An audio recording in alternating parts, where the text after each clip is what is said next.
Assalamualaikum warahmatullahi wabarakatuh. Terima kasih kepada hadirin sekalian yang berkenan hadir di acara kami kali ini, dan terima kasih juga pada IBM dan SMI yang sudah mendukung penyelenggaraan acara kali ini. Yang mau saya sampaikan sebenarnya majority sudah disebutkan dari pagi tadi ini, mungkin sekilas pengulangan sedikit, mudah-mudahan nggak lama.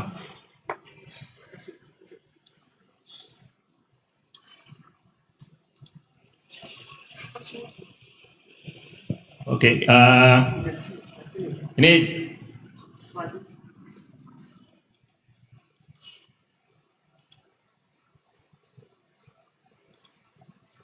sorry, bocoran. Baik, ini tadi sudah disinggung tadi pagi, jadi alhamdulillah kami sudah lebih dari 20 tahun di industri finance, mensupport banyak klien, dan majority dari klien kami jadi teman curhat sampai hari ini, lebih dari 5 tahun, bahkan lebih dari 10 tahun.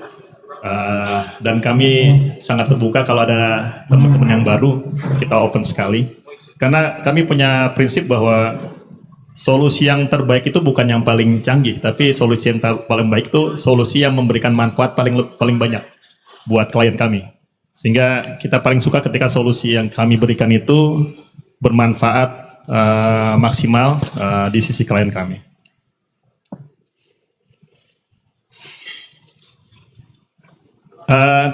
Juga tadi disinggung bahwa informasi itu menjadi komoditas hari ini, dan ini quotes dari Walter Wriston, ini CEO-nya Citicorp beberapa dekade yang lalu sudah menyampaikan bahwa informasi tentang uang itu sama nilainya dengan uang itu sendiri.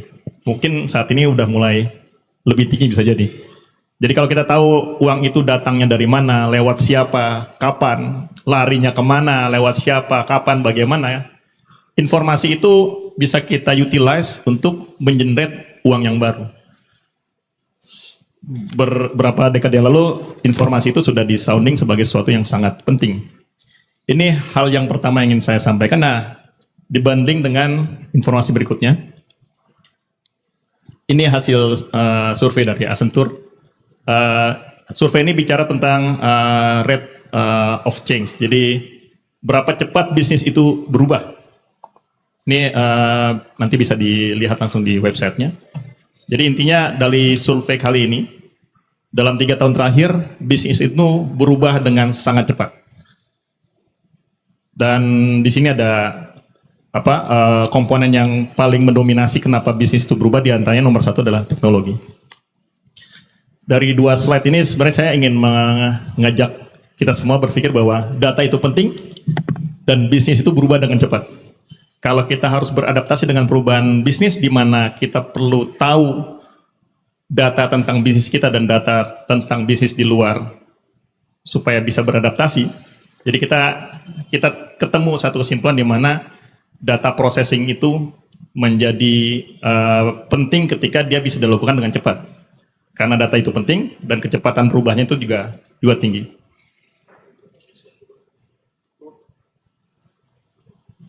Ini udah disinggung juga bahwa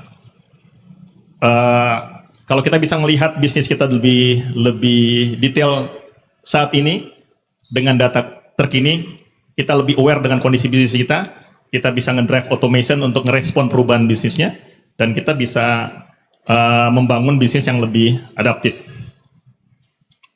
Ini juga sudah disinggung oleh pembicara sebelumnya, opportunity yang bisa dibangun ketika kita bisa membaca kondisi bisnis kita secara real time.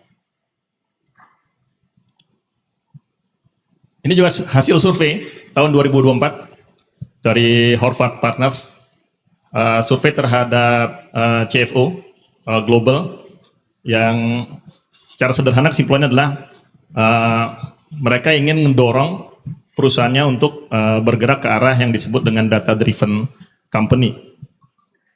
Jadi memaksa agar perusahaannya bisa mengambil langkah strategik bisnis berbasis data.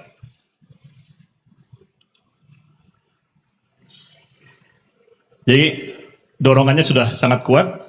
Bagaimana kita bisa bergerak dari platform legacy kita, dari data-data yang di-generate oleh platform legacy kita itu menghasilkan data yang bisa kita analitik sehingga menghasilkan insight bisnis baru ataupun untuk memberikan customer experience yang lebih baik. Nah, permasalahannya adalah bagaimana melakukannya gitu. Kalau analytics itu objeknya data dan proses analytics itu mengutilize data, bagaimana kita bisa mengutilize data secara optimum. Kalau AI itu mesin yang harus ditrain, dan kalau dia ditrain dengan data yang bagus akan menghasilkan insight yang bagus. Kalau dia ditrain dengan data spesifik perusahaan kita, maka dia akan cukup pintar terhadap knowledge perusahaan kita.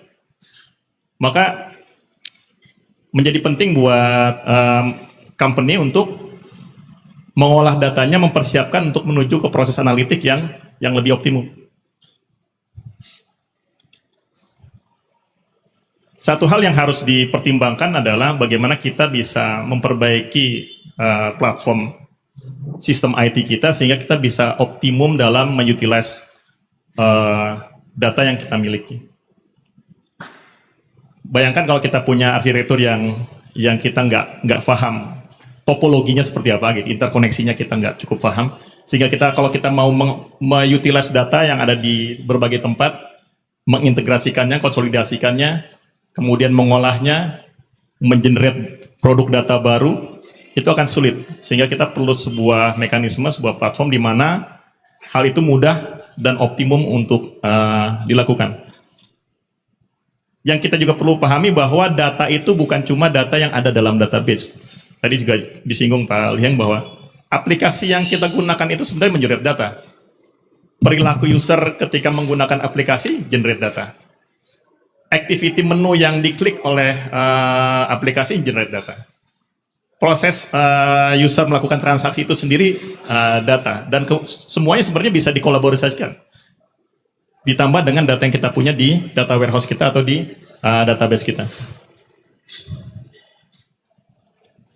Nah, produk kami yang kami sebut dengan Datamatika pada prinsipnya dia mengutilize dua platform besar yang saya yakin Bapak-Bapak dan Ibu sekalian sudah kenal. Ada satu platform teknologi yang disebut dengan real-time event streaming, Kafka, yang dulu dibuat oleh LinkedIn. Kemudian ada satu juga platform event processing yang di-hosting di Apache, disebut dengan Apache Flink. Basis teknologi Datamatika yang kami gunakan adalah berbasis dua platform ini. Bertanya kenapa ini di-expose? Ini kan pada tahu semua nih Kafka dan Flink. Karena pengalaman kami mengutilize Kafka dan Flink atau platform apapun, open source apapun, butuh jam terbang, butuh knowledge. Ketika kita tahu perilakunya, untuk optimize konfigurasinya, optimize untuk menggunakan itu butuh jam terbang yang banyak.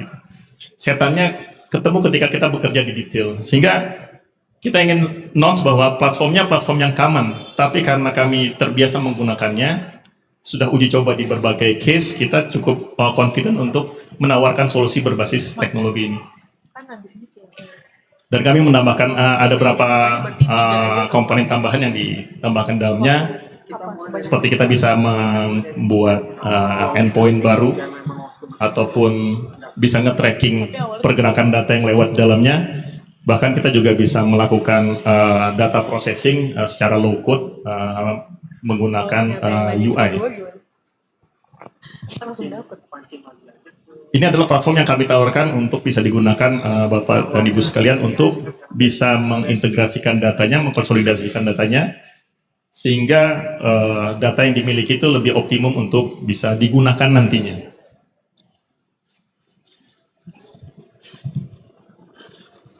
Nah, dari data-data tersebut berdasarkan experience kami yang multi years di BFI,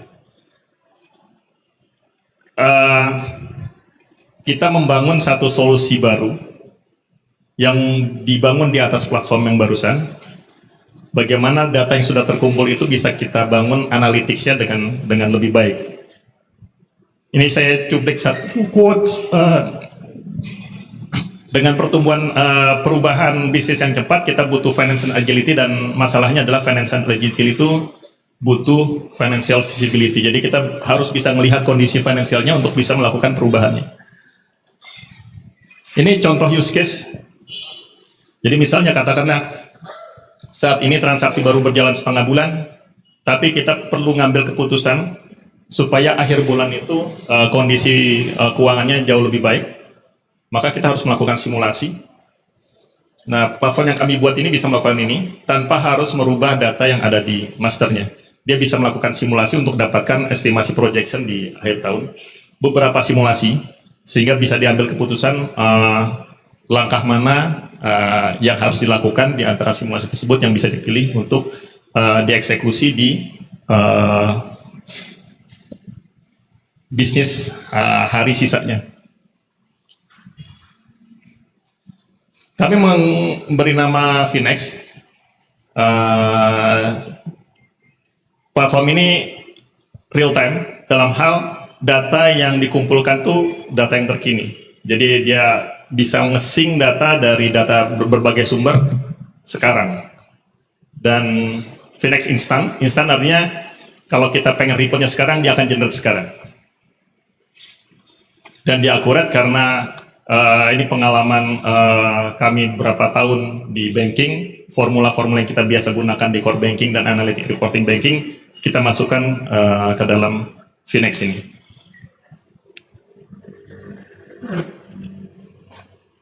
Secara sederhana, dari sistem yang dimiliki Bapak Ibu sekalian bisa dilewatkan pada streaming platform yang kami punya kalau ingin datanya dianalisa secara real time, ataupun batch kalau memang nggak ingin real time.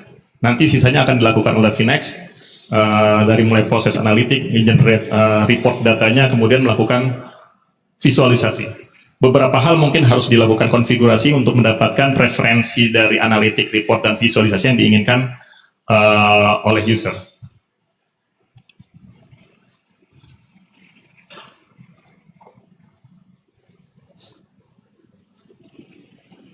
Ini bisa di-play nggak ya?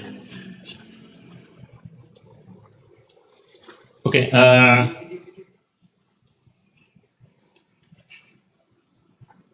ini contoh simulasi yang dilakukan di Finex ini untuk fungsi modul asset allocation yang ada di dalam Finex.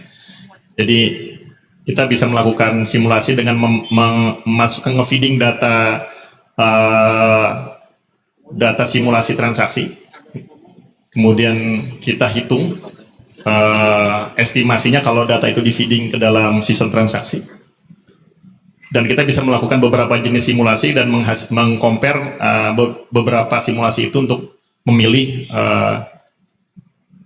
jenis data yang akan atau eksekusi kebijakan bisnis apa yang mau kita ambil berdasarkan beberapa jenis simulasi tersebut.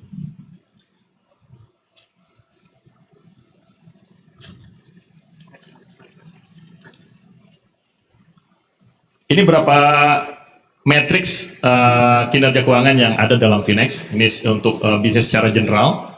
Kemudian karena kami backgroundnya di banking, ini berapa matriks banking yang kami masukkan dalam matriks analisis keuangan di dalam Finex. Ini sedikit gambaran bagaimana real timeness dari processing data yang ada di Finex. Ini di bawah ini kita nge-generate data. Ini pakai data generator. Kemudian ini proses yang berjalan di platform Datamatika. Bagaimana datanya itu langsung di stream masuk ke dalam sistem Finex. Nanti bisa dilihat di pertumbuhan data yang dikirim.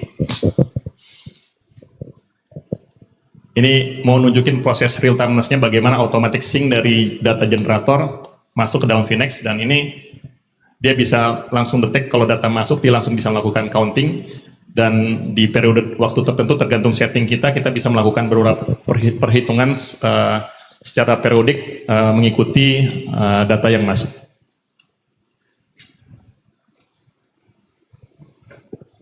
Nah,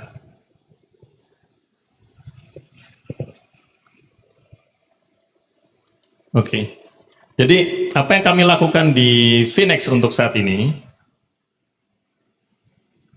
adalah satu hal yang tadi cukup krusial ketika kita mau masuk ke AI. Ketika jumlah data itu sangat besar, kita harus pilah. Karena kalau AI-nya di-train dengan data yang kurang baik, dia akan menghasilkan insight yang kurang baik. Finex ini yang akan melakukan proses tadi. Dia akan melakukan integrasi data, dia akan memilah datanya, dia akan melakukan kalkulasi di awal untuk memastikan bahwa data yang masuk dalam sistem cukup berkualitas untuk kemudian nanti dibangun insight-nya.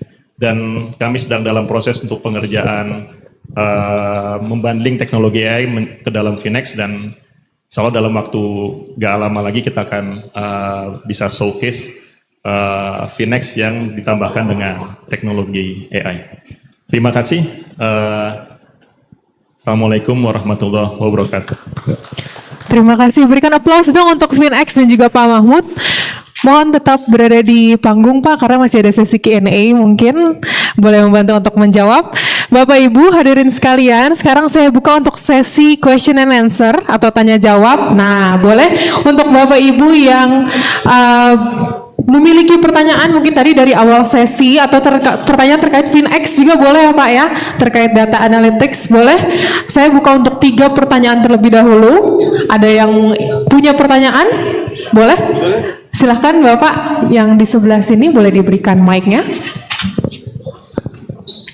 Ya. Oke, terima kasih. Nama saya Tessa dari Jackson Finance. Mau bertanya terkait dengan Insan Solusi. Yang pertama terkait penggunaan aplikasi terkait dengan user friendly dari sebuah aplikasi tersebut, terutama data analitik yang sifatnya dia akan menunya crowded, itu yang pertama. Yang kedua terkait dengan hubungannya dengan regulatory dari penerapan aplikasi tersebut, seberapa diimplementasikannya seharusnya dari sebuah aplikasi tersebut. Itu poin dari pertanyaan saya.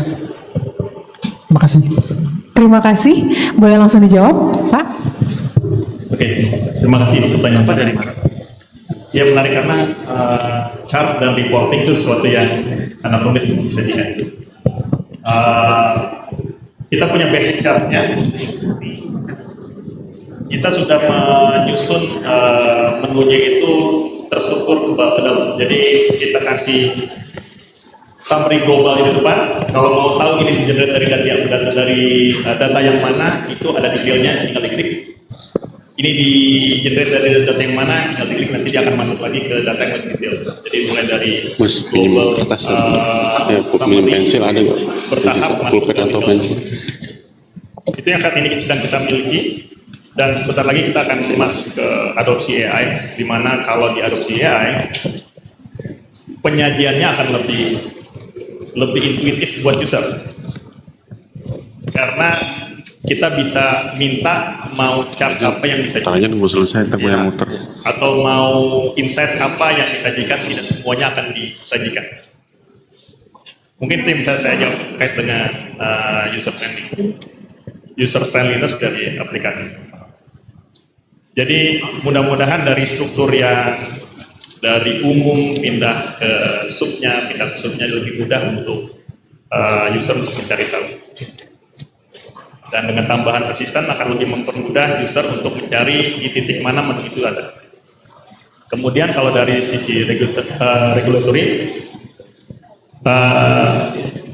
aplikasi atau analitik yang kami bangun ini basisnya dari core banking yang selama ini kita supply, digunakan oleh partner kami di bank maupun di lembaga finansial non bank.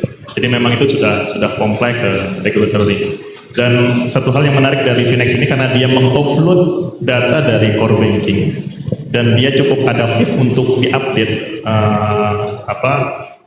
formulanya. Jadi kalau ada perubahan-perubahan misalnya di PSAK atau di lainnya, kita dengan mudah untuk melakukan perubahan formula menyesuaikan regulator tanpa Bapak harus tanpa kita harus bekerja di data utamanya gitu.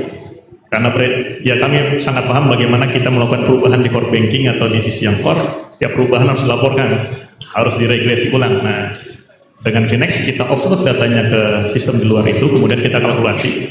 Kalau formula yang ingin dirubah, kita bisa rubah di sistem kami tanpa harus menyentuh perubahan di sisi core banking atau di data utama yang dimiliki oleh klien.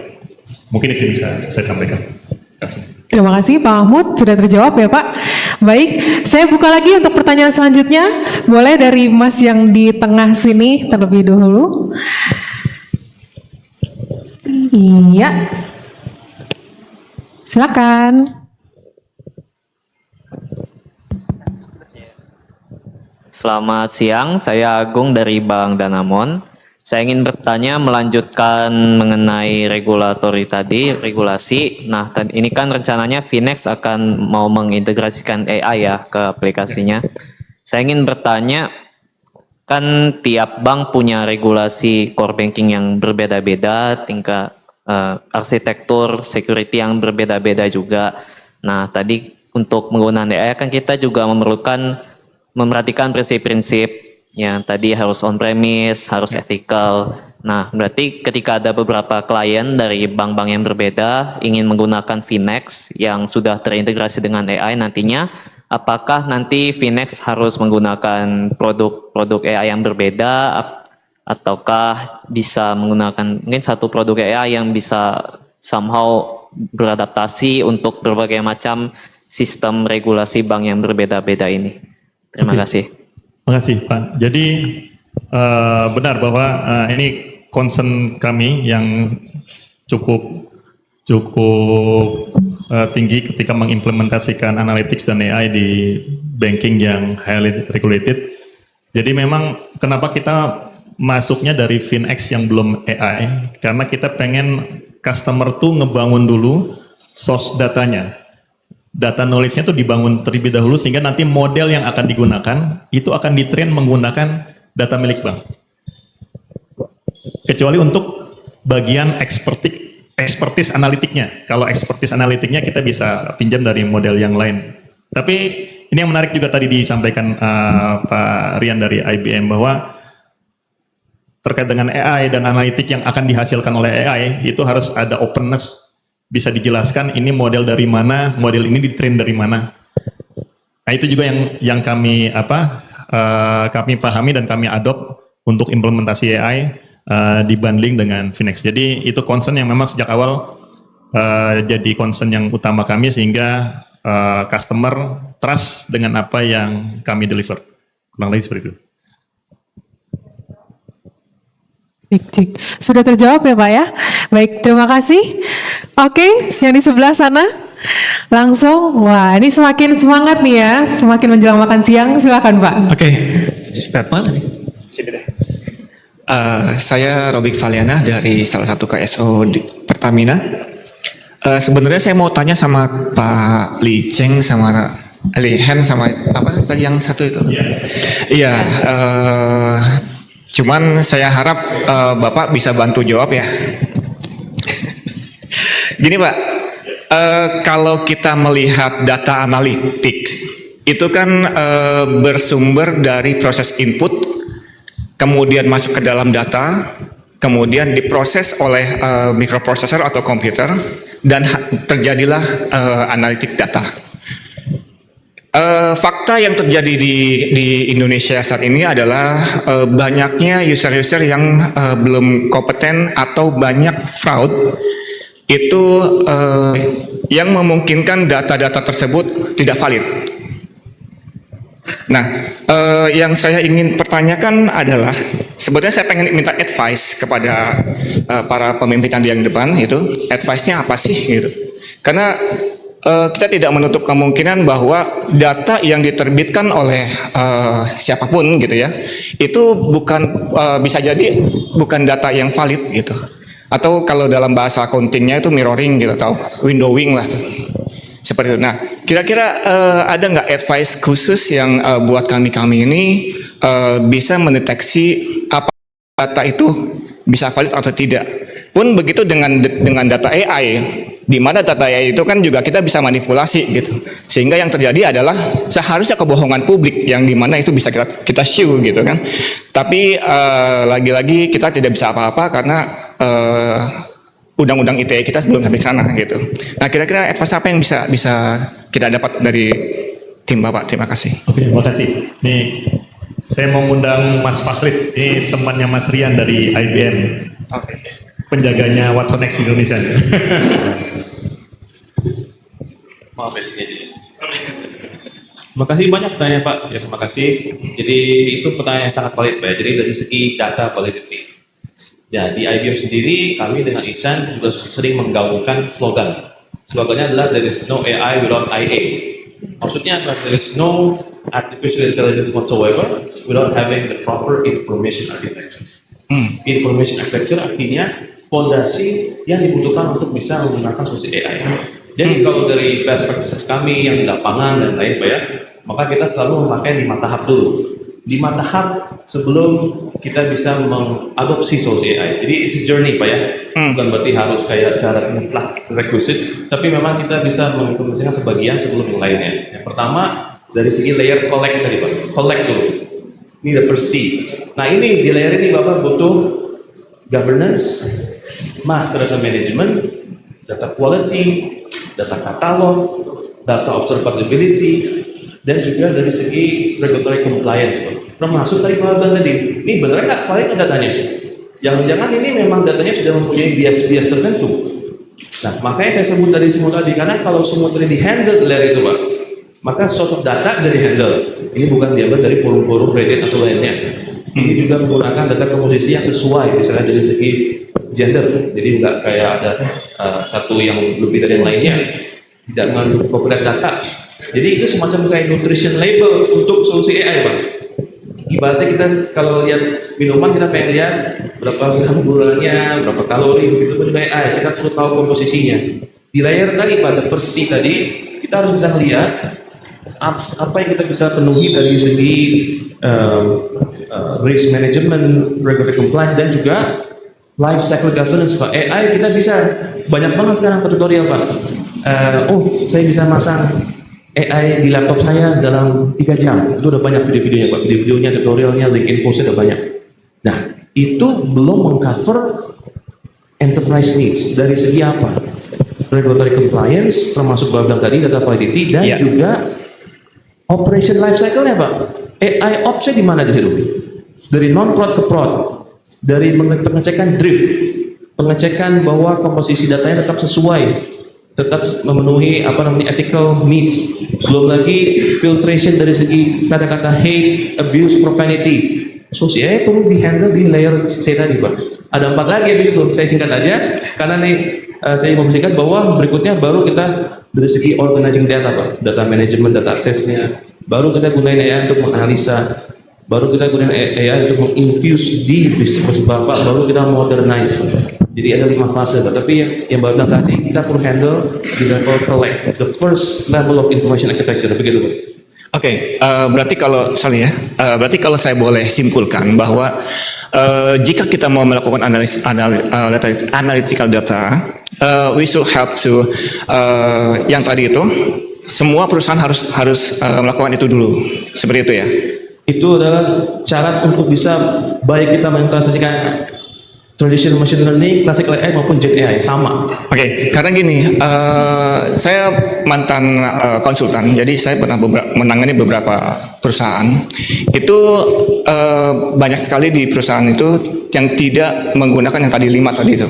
Seperti itu. Nah, mungkin advice-nya saya terima dan memang itu bagus sekali gitu. Dan saya berharap sih yang Finex ini juga melakukan hal semacam itu gitu. Karena kalau misalkan pun itu tervalidasi, ya trust itu number 1 bagi saya gitu. Itu sih, terima kasih. Terima kasih, Pak. Terima kasih. Boleh berikan tepuk tangan dong. Ini pertanyaan yang sangat baik ya, dan juga sangat berguna juga untuk kita untuk mengetahui tadi tentang fraud dan juga layering dalam data analytics. Mungkin karena masih ada waktu, saya buka lagi ya pertanyaan. Waduh, banyak nih. Mungkin dari Pak Mahmud boleh pilih kali, Pak, bantuin saya ya. Oh gitu, jadi saya aja nih. Oke, boleh. Boleh yang dari belakang dulu ya, Pak ya. Mungkin nanti dua-duanya nggak apa-apa. Nanti habis ini Bapak yang di depan. Silakan, Pak. Oke, sebelumnya terima kasih Mas Mahmud ya, selaku CTO dari Ihsan Solusi. Perkenalkan saya Novel Faiz Alfarizi dari Data Management Bank Mega. Dan untuk pertanyaannya itu sebenarnya terkait pada arsitektur yang dimiliki oleh FinX dan Datamatika. Karena sebetulnya yang diimplementasikan pada financial dashboard yang kita miliki kurang lebih sama pada tersebut, yaitu dengan menggunakan Kafka Data Stream, lalu menggunakan Apache Flink, dan menggunakan dashboard yang kita gunakan di situ adalah toolsnya Power BI. Lalu di sini yang ingin menjadi pertanyaan saya, apa sih sebenarnya efisiensi yang dapat diberikan oleh Datamatika untuk memproses data dari source yang dipunya sampai ke data mart untuk diproses sebagai dashboard. Nah, itu pertanyaan pertama. Lalu yang kedua, apakah pada proses penarikan data dengan menggunakan Datamatika yang diadaptasi dari Apache Kafka dan Apache Flink untuk agregator dan proses transformation itu tidak ada delay sama sekali, atau tentunya ada interval delay? Karena yang saya buat di sini untuk prosesnya itu kita masih menggunakan Kafka Connect, Pak, untuk akses data dari AS400 atau IBM DB2. Itu masih ada delay atau interval latensi, bisa dibilang kayak gitu. Paling dikit itu adalah sekitar 10 second. Mungkin bisa dijawab Mas Mahmud. Oke, makasih. Kalau di tempat Bapak udah pakai itu semua, kita bisa diskusi langsung dengan FinX-nya, Pak. Bagian datamatikanya bisa kita skip. Tapi apakah ada latensi? Jelas ada. Setiap processing data pasti ada latensi. Sebenarnya latensi itu bukan sesuatu yang bermasalah. Yang paling masalah itu ketika latensi itu tidak acceptable. Selama latensi acceptable nggak ada isu. Jadi kalau 10 second itu masih acceptable di proses bisnis, sebenarnya nggak usah dipermasalahkan. Kecuali kalau memang itu katakanlah sistem tadi digunakan untuk proses transaksi, di mana proses transaksi kita pengen end-to-end transaksi finish dalam hitungan 2 detik, itu jadi isu.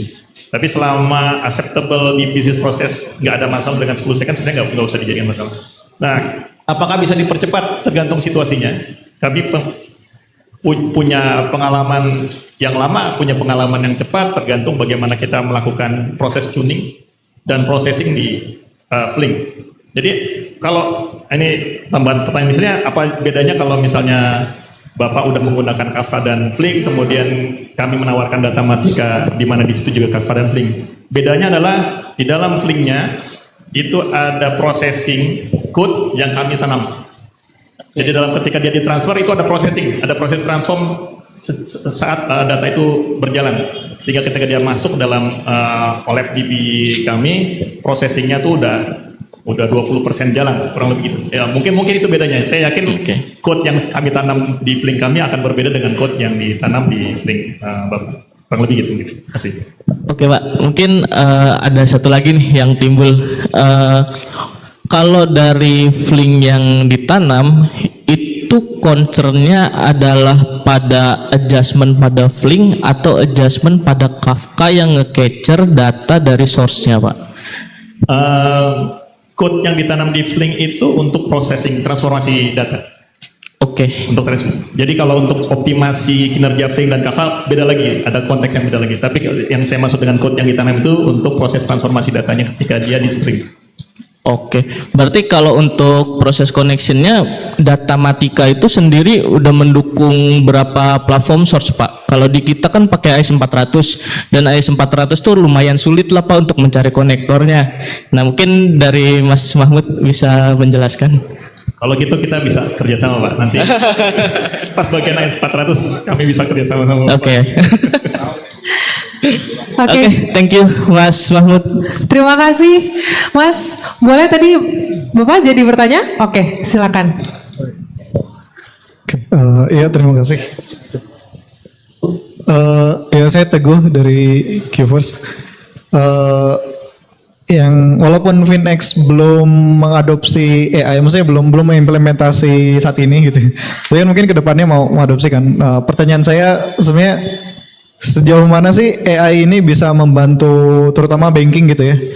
Maksudnya kalau tadi salah satu use case-nya adalah mempermudah query mungkin ya, lebih ke natural language query. Selain itu tuh apa aja sih yang bisa dilakukan, terutama yang memang benar-benar membantu secara bisnis kepada banking gitu. AI ini bisa sampai sejauh mana sih gitu, dan mungkin ya selain Gen AI juga yang mungkin yang lainnya juga gitu. Oke, terima kasih. Terima kasih Mas. Jadi kami sebenarnya dari awal ingin masuk di AI, cuma memang kita melihat use case-nya seringkali di assistance ya. Chat assistant dan sejenisnya. Jadi cuma kami melihat dari pengalaman kami di banking, kayaknya harusnya AI masuk ke sisi yang lebih core lah, lebih fundamental dari sisi bisnis banking. Dan kami melihat contoh yang sederhana kenapa kemudian kami mulai dari Finex. Kalau data itu ada di collect di company, kemudian itu historically di maintain, maka sebenarnya kita bisa, yang sederhana kita bisa melakukan analitik prediktif terhadap perkembangan bisnis. Bisa melakukan projection secara otomatis, bisa melakukan simulasi secara otomatis. Misalnya dari risk appetite-nya atau bisnis yang mau dicapai itu bisa automatically bisa diuji cobakan terhadap data yang sudah di handle di Finex. Kemudian kalau kita masuk lebih dalam ke siapa yang melakukan transaksi, bagaimana dia melakukan transaksi, kita bisa nge-profiling si user. Profile spend-nya gimana, profile investment dia gimana, kalau dia spend-nya kemana, kita bisa melakukan cross-selling, penawaran baik produk investment milik kita sendiri, ataupun kalau kita mau ngedrive penjualan fee-base, dari fee-base kita bisa nawarkan produk yang dia bisa mengutilize alat pembayaran yang dimiliki oleh bank untuk belanja di produk tersebut. Selain yang tadi ya sudah disebutin, misalnya fraud detection, anomaly detection dari perilaku user, kita juga bisa detect misalnya peluang user itu mau stop service di bank, kita bisa baca perilakunya sebenarnya. Kalau datanya memang sudah dimasukin, sudah dikeluar gitu. Masalah utama kalau dalam sudut pandang kami adalah bagaimana organisasi menyiapkan datanya supaya ketika di-train memang menggunakan data yang berkualitas sehingga menghasilkan insight yang berkualitas. Ini yang kami coba tawarkan untuk diselesaikan oleh Finex, yang lebih seperti itu. Oke, sudah cukup atau ada lagi? Boleh, silakan. Ya mungkin melanjutkan ya Kak. Ini kan kebanyakan, kalau Finex ini saya lihat sepertinya lebih ke structured data ya. Jadi data yang memang udah structured gitu. Nah, apakah ada rencana atau kepikiran untuk memanfaatkan yang unstructured juga gitu? Unstructured data, entah misalkan data-data dari dokumen-dokumen atau data-data apa yang lain gitu, yang bukan cuman data event gitu. Dan ya maksudnya AI-nya tuh bisa ngapain dengan itu? Oke, apakah ada keinginan? Ada. Cuma emang terus terang banyak banget ketika kita pelajari AI, banyak sekali yang kita ingin coba ya. Cuma akhirnya kita diskusi di internal, kita hanya ingin nge-deliver sesuatu yang memang kita sangat ekspertis di sisi itu gitu. Sehingga kita bisa memberikan solusi yang optimum buat klien. Bahwa kemudian kita nggak bisa bermain di hal lain, kita nggak ada masalah. Selama solusi yang kita sajikan itu bermanfaat lebih buat klien, itu sudah sangat cukup buat kami gitu. Kurang lebih gitu. Terima kasih. Terima kasih. Sekarang saya mungkin tadi nggak kelihatan dari sebelah sana, dari sebelah sini mungkin ada yang mau bertanya. Mohon maaf nih karena ada tembok di tengah, tadi tidak terlihat. Apakah ada? Saya kasih kesempatan untuk Bapak Ibu yang di sebelah kiri saya. Ada? Ingin bertanya? Oh, oke, di sebelah sana lagi. Silakan, Mas.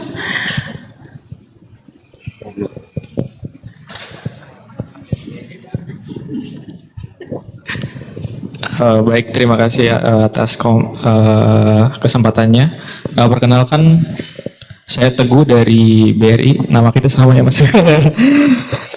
Ya, pertanyaannya pun ada sangkut paut dengan yang tadi ya. Jadi kan FinX ini sebuah solusi ya. Mungkin pertanyaan saya adalah seberapa customize sih FinX dapat diimplementasikan di mungkin di dunia perbankan atau di lembaga keuangan gitu ya, karena dari beberapa perusahaan yang jelas mereka punya datanya masing-masing gitu ya. Seberapa customize gitu FinX dapat menanggapi data-data perbedaan data tersebut gitu sih Mas. Terima kasih. Terima kasih. Sangat customize. Jadi karena kami sangat paham karakter kebutuhan partner itu beda-beda. Jadi makanya kami bergerak dari sisi platform. Dan ada bagian yang itu sangat bisa diubah. Itu sangat customize. Bahkan ada satu tahap di FinX yang dia tuh nge-generate analitik data atau report data. Terus kita buatin visualnya. Kalau customer pengen ganti visualnya dengan kebutuhan, bisa banget. Jadi artinya gini, ada tahapan ketika kita implementasi FinX, nanti kita harus ngomong dengan customer. Ini kita punyanya ini cocok nggak? Atau mungkin customer punya datang dengan kebutuhan dulu, nanti kita matching mana yang nggak cocok, mana yang bisa dirubah, nanti kita bisa diskusikan. Jadi sangat customize, karena ini kembali lagi ke pengalaman kami bikin core, nggak ada core yang generic berlaku untuk semua klien. Kami paham core itu masing-masing punya karakteristik yang berbeda untuk klien, dan itu juga kami adopt pemikiran ini di produk yang ini. Kurang lebih seperti itu. Terima kasih. Oke, cukup. Baik, karena masih ada kesempatan, saya buka satu lagi deh. Satu lagi pertanyaan boleh dari Mbak yang sebelah sini. Ini pertanyaan terakhir ya untuk menutup sesi kita pada siang hari ini. Oke, silakan. Perkenalkan saya duduk nggak apa-apa ya. Saya Catur dari STT Bogor. Mau tanya, ini di luar sih sebenarnya, kan tadi pertanyaannya lebih banyak ke data. Saya pengen tahu untuk dari FinX ini, dari segi keamanannya ini bagaimana ya? Maksudnya dari kan tadi ada kemungkinan untuk fraud itu tadi bisa ke detect. Nah, saya pengen tahu bagaimana dari sisi keamanannya sih sebenarnya. Gitu. Terima kasih. Oke, saya coba nebak yang keamanan yang dimaksud. Jadi pertama gini, kalau yang dimaksud keamanan adalah proses transfer data, di Datamatika itu ada mekanisme untuk access control, encryption, kredensial itu ada di proses transfer datanya. Tapi kalau yang dimaksud adalah bagaimana nanti kemudian mendeteksi apakah ini datanya manipulatif atau enggak. Justru kenapa kami datang dengan FinX itu karena kita pengen dapatkan bahwa model yang sudah ditrain dengan benar itu yang mana. Jadi memang ini harus dijaga, data yang nanti akan digunakan dokter memang harus jaga. Sehingga dengan kita tahu pola yang benarnya gimana, golden reference-nya ada. Maka ketika ada data feeding yang baru, kita bisa ngedeteksi anomalinya. Kurang lebih gitu. Pada prakteknya kita harus dapetin golden reference-nya dulu untuk bisa ngedeteksi anomalinya. Mungkin secara sederhana seperti itu. Sudah terjawab? Oke, baik. Terima kasih. Saya yakin semua pertanyaan sudah terakomodir ya Pak. Sekali lagi terima kasih Pak Mahmud. Boleh dong kita kasih tepuk tangan untuk Pak Mahmud dan juga FinX.